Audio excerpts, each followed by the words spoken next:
সামনে আমি এই কথাগুলো বিরক্তি করতে চাই না।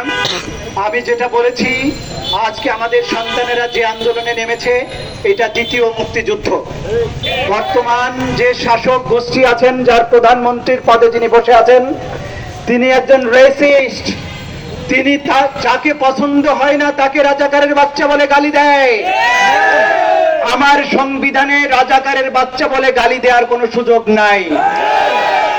রাজাকারের বাচ্চারা যে অধিকার আছে, মুক্তিযোদ্ধার বাচ্চার ঠিক একই অধিকার আছে।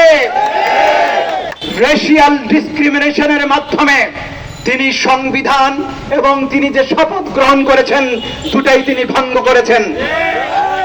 আমরা দ্বিতীয় যে কথাটি বলতে চাই, আপনি ন্যায্য দাবির জন্য বাংলাদেশের প্রত্যেকটা স্কুল, কলেজ, বিশ্ববিদ্যালয় থেকে যেসব বাচ্চারা আন্দোলনে যোগ দিয়েছে, 3 জনকে হত্যা করেছেন, অজস্র হাসপাতালে আছে, হাসপাতালে গিয়েও হামলা করা হয়েছে।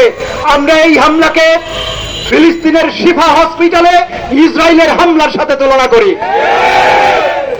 যারা এই ধরনের হসপিটালে হামলা করে তত্তাজা তরুণ অপ্রাপ্তবয়স্ক বাচ্চাদেরকে হত্যা করেছে, আহত করেছে, তাদের বিচার বাংলাদেশে আওয়ামী লীগের গঠিত যে ট্রাইব্যুনাল, মানবতা বিরোধী অপরাধ ট্রাইব্যুনাল অথবা যুদ্ধাপরাধ ট্রাইব্যুনাল, সেই ট্রাইব্যুনালে প্রত্যেকটি হামলাকারীর বিচার করা হবে ইনশাআল্লাহ। নেতৃবৃন্দ আছেন, বক্তৃতা অনেক হয়েছে। আন্দোলনের সাথে থাকুন। বিজয় অথবা মৃত্যু অথবা আগামী দিনের ইতিহাস লেখার যে হাতছানি, সেই আন্দোলনে আসুন আমরা ঝাঁপিয়ে পড়ি। ৭১ যুদ্ধ করতে পারি নাই, 2024-এর মুক্তিযুদ্ধে বাংলাদেশের নতুন স্বাধীনতার লাল সূর্য উঠবে পূর্ব দিগন্তে, সেই আশা ব্যক্ত করে আমার বক্তব্য এখানে শেষ করছি। সবাইকে ধন্যবাদ।